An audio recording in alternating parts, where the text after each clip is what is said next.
আসসালামু আলাইকুম এভরিওয়ান, সবাই কেমন আছেন? আশা করি ভালো আছেন। আমি আল্লাহর রহমতে ভালো আছি। এই তো আজকের ভিডিওটা সকাল থেকেই শুরু করলাম। সকালে উঠে পড়েছি, ছেলের স্কুলে যাব। উঠে অবশ্য নাস্তা করেছি, কিছু কাজ এগিয়ে রেখেছি যাতে এসে আমার কষ্ট কম হয়। এসে একটু তরকারিটা রান্না করে ছেলেকে খাইয়ে ঘুম পাড়াতে পারি। আর এদিকে এই যে স্কুলের ডায়েরি, সিলেবাস আর বই টই বের করছিলাম, গোছগাছ করছি ওর স্কুলে যা যা আছে আজকে রুটিনে। এদিকে ছেলের ড্রেসটা সোফার উপর রেখেছি, বললাম পড়তে, ও একটু ওয়াশরুমে গেছে। আর এদিকে দেখেন যতটুকু পারি ঘরটা গুছিয়ে গেলাম। আর রাতে কাপড় ধোয়া ছিল সেগুলো রোদ্রে দিয়ে গেলাম বারান্দায়। আর এদিকে যে চেয়ারে কাপড়, এগুলো আমি চেঞ্জ করছি। রুমে ওর আব্বু ঘুমিয়ে আছে, যেহেতু ভোরে অফিসে গেছে, আবার সে দুপুরে যাবে, এই জন্য একটু রেস্ট নিচ্ছিল। আর এদিকে যে ভাতটা রান্না করে রেখে গেলাম বাবুর জন্য, যাতে এসে তরকারি রান্না করে ওকে খাওয়াতে পারি। ও গোসল করতে করতে আমার তরকারি হবে। এই চাচাকে দেখে এত খারাপ লাগছিল, স্কুলের বাইরে কি কষ্ট করছে এই বয়সে। আর এই ছেলেগুলোকে দেখে একটু আফসোসই হচ্ছিল। যাই হোক, এরপরে এই যে স্কুলের ভিতরে গেলাম, দেখলাম ছেলে মেয়েগুলো যাদের একটু বাকি ছিল কিছু, ওরা একটু পড়াশোনা টুকে নিচ্ছিল। আমার ছেলে পাশে টিফিন করছিল। এরপরে যে স্কুল শেষ, বেরিয়ে পড়লাম। স্কুল তো বাসা থেকে খুব বেশি দূরে না, একদম কাছেই। এর জন্য আর কি খুব বেশি সময় হাতে নিয়ে বেরোতে হয় না। এরপরে এই তো আমাদের বাসার নিচে তো বাজার, আপনাদের সঙ্গে আমি অনেকবারই শেয়ার করেছি। সেই বাজারে আসলাম একটু ঘোরাঘুরি করতে, যে দেখি কি পাওয়া যায়। আর একদমই শেষের দিকে দেখতেই পাচ্ছেন সব মাছ ভ্যানে উঠে ফেলছে এখন বাজার থেকে, কারণ এখন পরিষ্কার করবে, যেহেতু এটা রাস্তা দিয়ে সব সময় মানুষ চলাচল করে। এটা একটা টাইম আছে 11টার পরে, এটা এমনিতেই উঠায় ফেলে আর এমনি ভ্যানে নিয়ে দাঁড়িয়ে থাকে 1টা পর্যন্ত। এই যে এদিকে একটু সবজি বাজার, এদিকে প্রায় সব উঠে গেছে, তারপরেও আসলাম দেখি কি সবজি নেওয়া যায়, শীতের সবজি যেহেতু। আর আমি যদি শাকটা রান্না করি আগের দিন চেষ্টা করি কিনে রাখার জন্য। আগের দিন কিনলে রাত্রে আমি একটু বেছে কুটে রাখলে শাকটা আমার খুব উপকার হয়, কারণ শাক বাছা অনেক টাইম লাগে। আর টাইমের ব্যাপার, যেহেতু আমার তো হাতে টাইম খুবই কম, যেহেতু ছেলেকে নিয়ে স্কুলে যেতে হয়, রান্না বাড়ি, বুঝতেই পেরেছেন এটা সবার ক্ষেত্রেই আর কি। এই তো বাসায় এসে একটু বাদাম ভাজছিলাম, বিকালে একটু সালাদ খাবো বাদামের। আমার হাজব্যান্ডও বলছিল, যেহেতু আমরা ডায়েট করি, রাতে তো ভাত খাই না, এই জন্য এগুলো একটু রেডি করছি। আর এই যে চাটা খাইয়েছি, এগুলো সব পরিষ্কার করতেছিলাম। এগুলো তো করে রেখে যেতে পারিনি, আপনাদের দেখালাম। কিছু থালবাটি ছিল। আর এদিকে যে লাল চালের ভাত, আমরা যেহেতু ডায়েট করি তাই লাল চালের ভাতটাই খাই দুজনে। এর জন্য এসেই একটু আলু আর একটু কলা, কাঁচকলা সিদ্ধ দিয়ে দিলাম। কাঁচকলাটা নষ্ট হয়ে যাবে, এর জন্য আজকে বাধ্য হয়ে আর কি ভর্তাটা করতে হচ্ছে, না হলে এটা আর পরে খেতে পারবো না। একবার তো খাওয়া হয়েছিল, সেই থেকে 2টা আছে আর কি। এই যে এখানে হাতে হাতেই ছুরি দিয়ে বটি দিয়ে কাটার আমার একদমই সময় নেই। একদিকে রান্না বসাচ্ছি, একদিকে এখানে কাটিকুটি করছি। একটু পেঁয়াজ আর একটু আলু কেটে নিলাম। পেঁয়াজটা আমি ব্লেন্ডারে রেডি করে নিব যাতে সময় কম লাগে। আমার আদা রসুনটা ব্লেন্ডার করা আছে, কালকে রাত্রে রান্না করার সময় করেছিলাম, সেটা ঢালা হয়নি, সেখানেই পেঁয়াজটা ব্লেন্ড করে নেব। এই যে এখানে পেঁয়াজ আর আলুটা কেটে নিলাম। আর এখানে কাঁচামরিচগুলো ধুয়ে সুন্দর করে আমি ব্লেন্ডারেই দিব কাঁচামরিচ, যেহেতু ঝাল খুব কম খাই। আর এই মরিচগুলো ঝাল না, এই জন্য এই কটাই ব্লেন্ডারে দিয়ে ব্লেন্ড করে একবারে কেটে মানে বেটে নিব, তারপরে রান্না করব। কাঁচামরিচ কিন্তু পেঁয়াজের সাথে বেটে তরকারি রান্না করলে বেশ মজা হয়। এই যে এখানে দেখেন আমার মানে ফাঁকিবাজি কাজ, ছুরি দিয়ে মরিচগুলো কেটে নিলাম। আর মোটা মোটা করে পেঁয়াজ কেটেছি, যেহেতু ব্লেন্ড করব। এদিকে ভাতটাও হয়ে আসছিল, একটু দেখে নিলাম। আর লাল চাল, যেহেতু কাঁচকলা আলু এটাতেই দিয়ে দিয়েছি, ঝামেলা হবে না, ভালো করে ধুয়ে মানে চালটা লাল হবে না ভাত। এরপরে যে আদা রসুন যতটুকু লাগে ব্লেন্ডার জগে রেখে বাকিটা বের করে রেখে দিলাম ফ্রিজে। আর পেঁয়াজ আর কাঁচামরিচটা আর একটু আস্ত জিরা দিব। এখন জিরা মানে বের করতে যেয়ে দেখি জিরা ঢালিনি, কালকে মশলা কিনেছিলাম রাত্রে, গরম মশলা, জিরা আরও বাকি কী কী মশলা কিনেছিলাম সবগুলোই ঢালবো একটু পরে।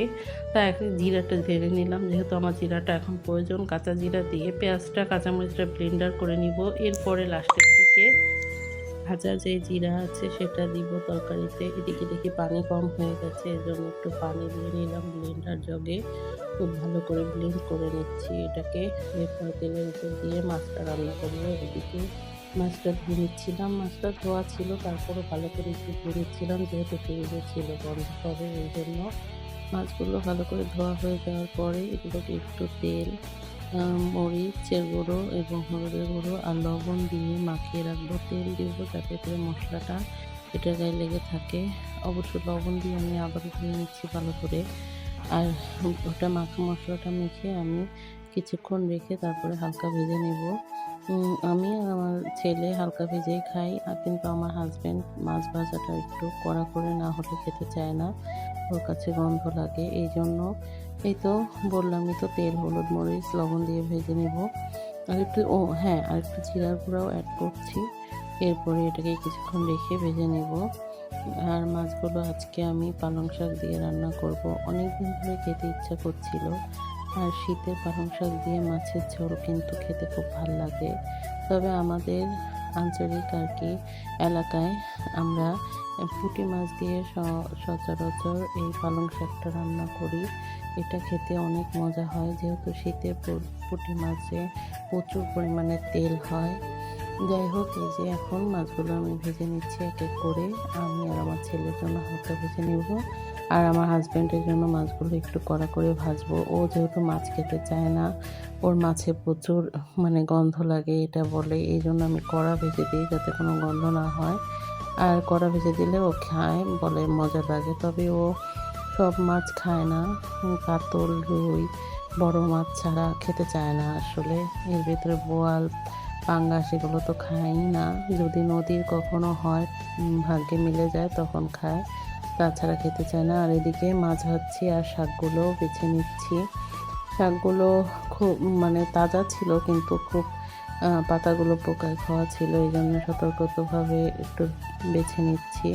আর এদিকে যেহেতু শাকগুলো আমি লাস্টে দিব, এই জন্য মাছ ভাজতে ভাজতে শাক বাছা হয়ে যাবে। এরপরে শাকগুলো ধুয়ে নেব খুব সুন্দর করে।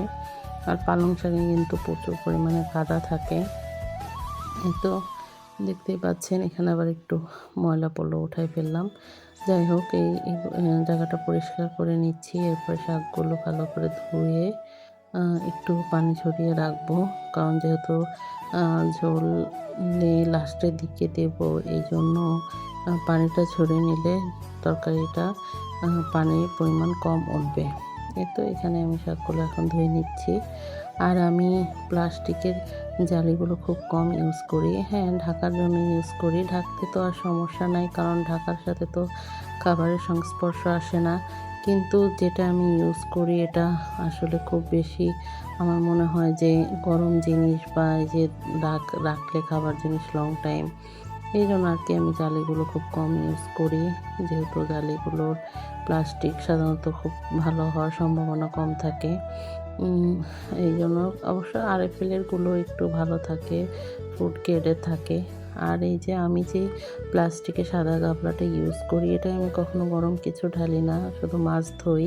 তবে এটা আরএফএলেরই, ফুড গ্রেড, ভালো প্লাস্টিক। এই যে দেখলেন, মাছগুলো আমি খুব সুন্দরভাবে কড়া করে ভেজে নিলাম। ও যে 2 পিস খাবে আর কি আমার হাজব্যান্ড। আর আগে থেকে পেঁয়াজ কাটা ছিল, একটু তেলের উপর দিয়ে দিলাম কাটা পেঁয়াজটা। এরপরে এই যে আস্ত জিরে, কাঁচামরিচ, পেঁয়াজ, এটা আমি ব্লেন্ডার করে নিয়েছি খুব সুন্দর করে। এটা দিয়ে খুব সুন্দরভাবে, আদা রসুন বাটাও এর সাথে আছে, যেহেতু ব্লেন্ডারে ছিল আমি আপনাদেরকে দেখাইছি। এটাকে আমি খুব সুন্দরভাবে তেলে নাড়াচাড়া করে নিব, যাতে এই মশলার কাঁচা গন্ধটা চলে যায়। আর যেহেতু কাঁচামরিচ দেওয়া, এই জন্য মশলার কালারটা এরকমই হয়েছে, সবুজ। আর ভাজা ভাজা করার পরে এমন একটু কালচে কালার হয়ে গেছে। এরপরে হলুদের গুঁড়ো, মরিচের গুঁড়ো আর ভাজা জিরে ধনের গুঁড়োটা আমি পরে দিব, এখন দিব না। এই তো এরপরে আলুগুলো, কেটে রাখা আলুগুলো অ্যাড করছি, একটু কষিয়ে নিয়ে পানি দিয়ে যখন পানিটা বলক আসবে তখন আমি মাছগুলো দিব।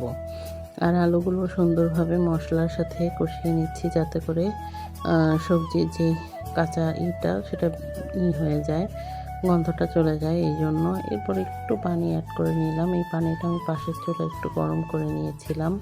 গরম পানি দিলে তরকারির স্বাদটা আর কি ভালো হয়।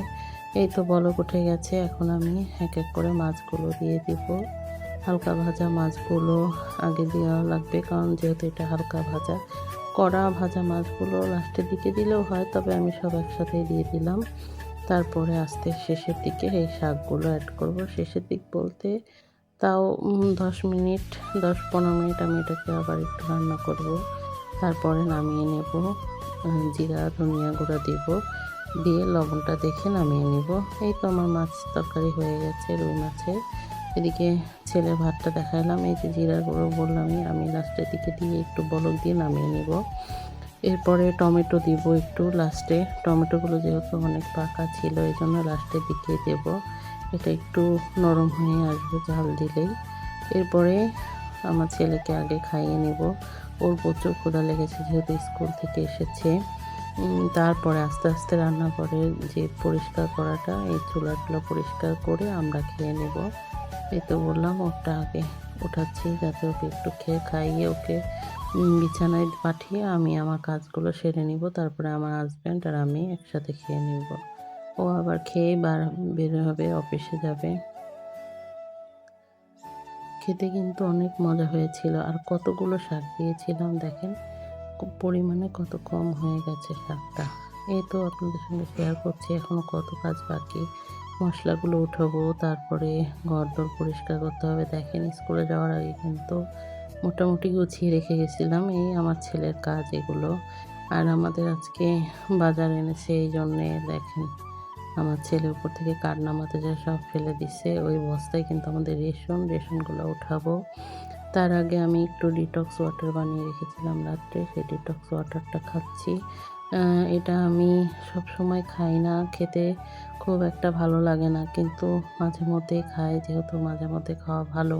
রেগুলার খেতে পারলে তো আরও ভালো। আমি এতে শসা, লেবু, তারপরে বিটরুট, একটু আদা, একটু লেবু কেটে ভিজিয়ে রেখেছিলাম রাত্রে, যেহেতু শীতের দিন সারা রাত ভিজে আর ফ্রিজে রাখিনি, বাইরেই এই বোতলে ছেঁকে ঢেলে রেখেছি পানিটা।